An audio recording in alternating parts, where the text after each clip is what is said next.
Kattappana urban ബാങ്കിന്റെ നവീകരിച്ച head office housing board shopping കോംപ്ലക്സിൽ പ്രവർത്തനം ആരംഭിച്ചു.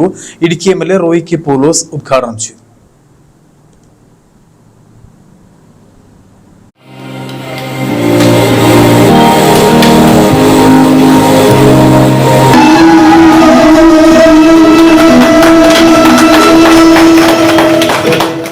അരനൂറ്റാണ്ട് കാലമായി കട്ടപ്പനയിൽ പ്രവർത്തിച്ചു വരുന്ന അർബൻ ബാങ്കിന്റെ നവീകരിച്ച ഹെഡ് ഓഫീസിന്റെ ഉദ്ഘാടനമാണ് നടന്നത്.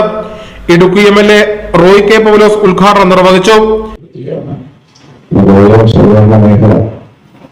അതിലെ പ്രതിസന്ധികളൊക്കെ അതിജീവിക്കാനുള്ള ഒരു സമയം നടത്തിക്കൊണ്ടിരിക്കുകയാണ്.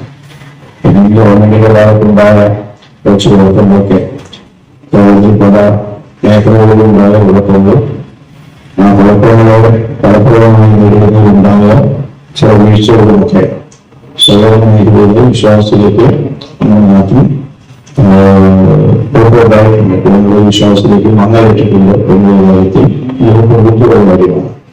അപ്പൊ ആ ഒരു പ്രയാസങ്ങളൊക്കെ തരണം ചെയ്തുകൊണ്ട് വീണ്ടും ഈ മേഖലയുടെ ഒരു വിശ്വാസത്തെ ജനങ്ങളുടെ ഏറ്റെടുത്തുകൊണ്ട് മുന്നോട്ട് പോകാനുള്ള ഒരു തീവ്രമായ ശ്രമങ്ങളാണ്. ബാങ്ക് ചെയർമാൻ തോമസ് മൈക്കിൾ അധ്യക്ഷനായിരുന്നു. മുൻ എംഎൽഎ അഡ്വക്കേറ്റ് ഇ.എം. ആഗസ്തി, നഗരസഭ chairperson Joy Vettikuzhi, vice chairperson Leelamma Baby, Kattappana merchant association president Sajan George, Idukki assistant registrar K Anil, Viswanathan K V, Shaji Pattarmadam, Baby Kurian, കൗൺസിലർമാരായ PR രമേശ്, KJ ബെന്നി, മനോജ് മുരളി, ഷൈനി സണ്ണി ചെറിയാൻ, സജിമോൾ ഷാജി, സന്തോഷ് ഓലിനാൽ, ജോയി പൊരുന്നോലി എന്നിവർ സംസാരിച്ചു. ബാങ്കിന്റെ മുൻ ചെയർമാൻ TS ബേബിയുടെ ഫോട്ടോ ബാങ്ക് മുൻ ചെയർമാൻ അഡ്വക്കേറ്റ് ഇ.എം. ആഗസ്തി അനാച്ഛാദനം ചെയ്തു. ഉന്നത വിജയം നേടിയ വിദ്യാർത്ഥികളെ ചടങ്ങിൽ വെച്ച് ആദരിച്ചു. News bureau, Kattappana.